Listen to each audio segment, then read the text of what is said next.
करते हैं एक बार फिर से प्रभु का उपस्थिति में। मेरे साथ निकालेंगे प्रकाशित वाक्य उसका 3 अध्याय 1 से लेकर 6 वचन तक पढ़ेंगे। Hallelujah, praise the Lord. Sardis की कलीसिया के दूत को यह लिख, सरदीस के कलीसिया के दूत को यह लिख, जिसके पास परमेश्वर की 7 आत्माएं और 7 तारे हैं। जिसके पास परमेश्वर के 7 आत्माएं और 7 तारे हैं, वह यह कहता है कि मैं तेरे कामों को जानता हूँ। मैं तेरे कामों को जानता हूँ। तू जीवित तो कहलाता है, तो जीवित तो कहलाता है, पर है मरा हुआ। जागृत हो जा और उन वस्तुओं को जो बाकी रह गई है, उन वस्तुओं को जो बाकी रह गई है और जो मिटने को है, उन्हें दृढ़ कर, क्योंकि मैंने तेरे किसी काम को अपने परमेश्वर के निकट पूरा नहीं पाया। मैंने तेरे किसी भी काम को परमेश्वर के निकट पूरा नहीं पाया। आमीन, हालेलुया। सरदीस की कलीसिया के दूत को या लिख, जिसके पास परमेश्वर के 7 आत्माएं और 7 तारे हैं। तू जीवता तो कहलाता है, पर है मरा हुआ। हालेलुया। आज कई प्रभु के लोग ऐसे ही हैं, जीवित तो है, जिंदा तो दिखाई दे रहे हैं, पर परमेश्वर का आत्मिक जीवन में वो है मरा हुआ। हालेलुया। आप सोच रहे होंगे कि कौन है जो मर गया है आत्मिक जीवन में। हालेलुया। आत्मिक जीवन में वो मर गया है जो परमेश्वर को पा करके भी परमेश्वर के महिमा और आराधना से हमेशा दूर रहता है। मरा हुआ। जिंदा है, देखने के लिए जिंदा है, श्वास है, सब कुछ कर रहा है, लेकिन प्रभु का आत्मिक जीवन में उसका मरा हुआ जीवन है। उसकी आत्मा मर चुका है। जो प्रार्थना जीवन कई परमेश्वर के लोगों में नहीं है, उसका अंदर का जीवन मरा हुआ है। चर्च का जीवन नहीं है, उसका आत्मा मरा हुआ है। आराधना जिस परमेश्वर के लिए जीना है, उसके जीवन में आराधना का जीवन नहीं है, तो वो व्यक्ति मर चुका है। शरीर में जिंदा है, लेकिन आत्मा में मरा है। इसलिए बाइबल कहती है कि तू जीवता तो कहला रहा है, पर तू है मरा हुआ। क्या पर हमारा जीवन जिंदा है? पर हमारी आत्मा जागृत है, तैयार है। हम हमेशा परमेश्वर का नियम और कानून के लिए हमेशा आगे आते हैं, या परमेश्वर का हर विधि से आप दूर भी हटते हैं, तो आपका आत्मिक जीवन मरा हुआ है। हालेलुया। और इसलिए बाइबल कहती है, इतना वचन सुनते हो, सुनाते हैं परमेश्वर के लोग आज फ्री में, टीवी में और पत्रिका के द्वारा, ट्रक्स के द्वारा, किताबों के द्वारा परमेश्वर का सुसमाचार प्रचार कर रहे हैं, लेकिन उतने ही अधिक ढीठ और घमंड आज हर चर्चेस में देखने को मिलता है। Hallelujah, hallelujah. इसलिए वचन तो सुनते, लेकिन बाइबल कहती है, मैंने तेरे किसी भी काम को परमेश्वर के सामने पूरा नहीं पाया। हालेलुया। हम परमेश्वर का विधि, परमेश्वर का नियम, परमेश्वर का आज्ञा का उल्लंघन करते हैं, तो भी आपका आत्मिक जीवन अंदर का मरा हुआ है।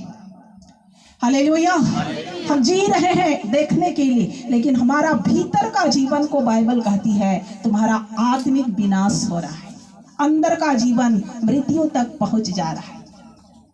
और इसलिए क्या करना है, आगे पढ़ेंगे 2 वचन को, प्रकाशित वाक्य 3 का 2। जागृत हो और इसलिए तुम जागो, और उन वस्तुओं को जो बाकी रह गई है, उन वस्तुओं को जो आपके पिछले जीवन से, जो परमेश्वर के काम में आप पूरा नहीं कर पाते, उस वचन को पूरा नहीं कर पाते, उस वचन में नहीं चल पाते हैं, और जो मिटने को है, और जो सब कुछ मिट जाएगा एक दिन। ये वचन सादा हो जाएगा, वचन उठा लिया जाएगा, उन्हें दृढ़ कर। और इसलिए अभी दृढ़ करने की जरूरत है, अभी उठने की जरूरत है, क्योंकि मैंने तेरे किसी काम को और इसलिए मैंने तेरे किसी काम को अपने परमेश्वर के निकट पूरा नहीं अपने पाया। परमेश्वर के निकट पूरा नहीं पाया। हालेलुया। अब जैसे जैसे आप परमेश्वर का वचन को सुनते हैं, आप परमेश्वर के कामों को पूरा करने के लिए अपने जीवन को समर्पित हृदय के साथ जो जीता है उसका आत्मिक जीवन जगा हुआ है। हाँ, आगे पढ़ेंगे। इसलिए स्मरण कर कि और इसलिए याद करो, स्मरण करो, तूने कैसी शिक्षा प्राप्त की किस प्रकार का शिक्षा को प्राप्त किया है और सुनी थी और पिछले जीवन में सुना है, और उसमें बना रह और उस परमेश्वर में बना रह और मन फिरा। और मन को फिराइए। यदि तू जागृत न रहेगा और यदि तू जागृत ना रहेगा तो मैं चोर के समान आ तो जाऊंगा हमारा प्रभु यीशु मसीह चोर के समान आ जाएगा और तू कदापि न जान सकेगा और तू कभी भी नहीं जान पाएगा कि मैं किस घड़ी तुझ पर आ पड़ूंगा। किस घड़ी तुझ पर आ पड़ जाऊंगा। हालेलुया। स्मरण करो, याद करो कि तुमने कैसी शिक्षा प्राप्त की और सुनी थी। पहले तुम्हारा जीवन अच्छा था, तुम्हारा आत्मिक जीवन जिंदा था, आत्मिक पावर था आपके अंदर, लेकिन तू गिर चुका है। उसको याद करो, तुम कहां से गिरा और फिर से दोबारा मन फिराओ। हालेलुया। मन फिराओ। यदि मन ना फिराएगा तो मैं क्या करूंगा? चोर के समान, प्रभु यीशु मसीह का आगमन, चोर के समान आ जाऊंगा और तू कदापि भी ना जान सकेगा कि मैं किस घड़ी तुझ पर आ पड़ूंगा। हाँ, आगे। पर हाँ, सरदीस में तेरे यहाँ कुछ ऐसे लोग हैं सरदीस में तेरे यहाँ कुछ ऐसे लोग हैं जिन्होंने अपने अपने वस्त्र अशुद्ध नहीं किए, जिन्होंने अपने अपने वस्त्र को अशुद्ध नहीं किए। वे श्वेत वस्त्र पहने हुए मेरे साथ घूमेंगे। वे श्वेत वस्त्र पहने हुए मेरे साथ घूमेंगे। Hallelujah, hallelujah. प्रभु का आगमन कैसे होगा? चोर के समान होगा। यदि तू जागृत नहीं रहेगा, मन नहीं फिराएगा, तू कभी भी नहीं जानेगा कि मेरा परमेश्वर का आगमन कब होगा। आप छूट सकते हैं। हालेलुया। आप इस धरती के साथ विनाश हो सकते हैं। इसलिए वचन कहती है कि कुछ लोग ऐसे हैं जिसने अपने अपने वस्त्र को अशुद्ध नहीं किए। वस्त्र का मतलब क्या समझते? अपना अंदर का जीवन को, जो शरीर है आपका, उसको पाप में नहीं डुबाए। हालेलुया। और कई लोग ये सुंदर जीवन को खो चुके, अशुद्ध कर दे रहे हैं, बर्बाद कर दे रहे हैं, विनाश के गड्ढे में ले जा रहे हैं। लेकिन जो अपने अशुद्ध नहीं किया अपने शरीर को, अपने वस्त्र को, वो महिमा का वस्त्र मतलब श्वेत वस्त्र पहनकर मेरे साथ कहा? स्वर्ग में घूमेंगे। हालेलुया। महिमा का वस्त्र, ये शारीरिक वस्त्र नहीं, रंग बिरंगा चमकीला वाला नहीं, कोई भड़कीला वस्त्र नहीं, महिमा का वस्त्र। हालेलुया। जिस समय आप न्याय में खड़े होंगे, आपका नाम जीवन का पुस्तक में लिखा है, वहां से ही आपका रूपांतरण होना स्टार्ट हो जाता है। हालेलुया। और आपका शरीर महिमा का वस्त्र में बदल जाएगा। लेकिन इससे पहले ऐसी घटनाएं होगी जब परमेश्वर का वचन पूरा होगा, जब परमेश्वर बादलों में से होकर अपने लोगों को लेने के लिए आएगा। इस दिन बहुत ही दर्द और दुख और पीड़ा का दिन होगा। Hallelujah, hallelujah. जिसका माँ बाप विश्वास में है, जिसके बच्चे घर पर रहते हैं, जो परमेश्वर को नहीं जानते, माँ को उस महिमा का वस्त्र अपने आप परमेश्वर के सामर्थ के द्वारा पहनाया जाएगा। हालेलुया। शरीर का वस्त्र नीचे गिरेगा, नीचे। आप जो कुछ भी पहनेंगे वो सब कुछ नीचे होगा। किस दिन? प्रभु यीशु मसीह आपको ऊपर लेकर जाएगा। हालेलुया। वस्त्र नीचे गिरेगा, आपका बेटा और बेटी खोजेंगे, यार मेरे मम्मी इस वस्त्र को पहनी थी, मेरा पापा इस वस्त्र को पहना था, ये शर्ट पैंट यहाँ है, ये साड़ी यहाँ पर है, मेरा पापा कहाँ है? किसी ने तो लेकर नहीं गया, किसी ने तो मर्डर नहीं कर दिया। लोग खोजेंगे कौन खोजेगा? आपका बच्चे लोग, आपका बेटा लोग, आपका बेटी लोग, यदि आप परमेश्वर का सही ज्ञान और शिक्षा में उसको नहीं बढ़ाते। और उसको तो कहाँ लेकर गया परमेश्वर? अपने राज्य में, जो कभी कभी उस मम्मी पापा को नहीं देखेगा। उस बच्चे महिमा में बदल गया, श्वेत वस्त्र पहनकर स्वर्ग में घूमेगा उस दिन। लेकिन हाय उसके लिए जिस बच्चे, जिस माँ, जिस बेटे ने इस धरती पर छूट जाएगा।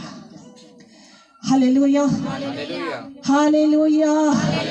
आगे पढ़ेंगे 5 वचन को। जो जय पाए, हाँ, लेकिन जो जय पाए उसे इसी प्रकार श्वेत वस्त्र पहनाया जाएगा। इसी प्रकार का श्वेत वस्त्र पहनाया जाएगा। और मैं उसका नाम जीवन की पुस्तक में से किसी रीति से ना काटूंगा। उसका नाम को जीवन का पुस्तक में से किसी भी रीति से ना काटूंगा। पर उसका नाम अपने पिता और उसके स्वर्गदूतों के सामने मान लूंगा। उसका नाम को अपने पिता, अपने स्वर्गदूतों के सामने मान लूंगा। किसका नाम? बोलो, मेरा नाम। हालेलुया। किसको ये जीवन मिलेगा? जो जय पाएगा। संसार से जीत प्राप्त करना है, जय प्राप्त करना है। अपने शरीर को शुद्ध नहीं करना। अपने वस्त्र मतलब अपने शरीर। Hallelujah, hallelujah. ऐसे लोग जय पाकर परमेश्वर का राज में जाएगा और उसका नाम को किसी भी रीति से जीवन का पुस्तक से नहीं काटा जाएगा। हालेलुया। लेकिन जिसका नाम जीवन का पुस्तक में नहीं मिलेगा, उसको कहाँ डाला जाएगा? आगे पढ़ेंगे। हालेलुया। 6 वचन को एक बार पढ़ दे देंगे। जिसके कान हो वह सुन ले, जिसके कान हो सुन ले कि आत्मा कलीसियाओं से क्या कहता है। आत्मा कलीसिया से, कलीसिया से। हालेलुया। और इसलिए कान खोलकर सुने। कौन लोग परमेश्वर के राज में जाएंगे? जो जय प्राप्त करेगा। हालेलुया। महिमा का वस्त्र उससे मिलेगा। अश्वेत वस्त्र पहनकर उसके साथ परमेश्वर और स्वर्गदूतों के सामने भी उसका नाम माना जाएगा। उसके नाम किसी भी रीति से जीवन के पुस्तक से नहीं हटेगा। आमीन।